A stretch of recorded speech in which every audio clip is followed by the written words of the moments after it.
I think the challenges in my classroom have really been, I guess it's kind of like what people were saying, is having these different spheres of where kids are using technology, and they are using technology all the time. I mean, I hear it all the time of using MySpace and Facebook and, taking away phones in classrooms, all this kind of stuff.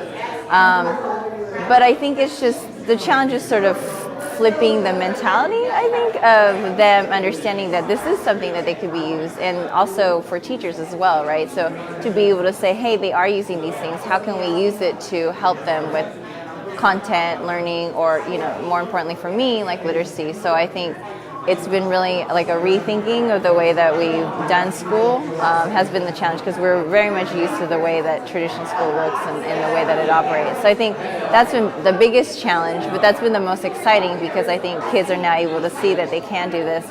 You can blog and work on your writing, and you actually are doing like 5-6 revisions of what you're writing without even knowing it. So I think that's been the challenge, but then the benefit too of it.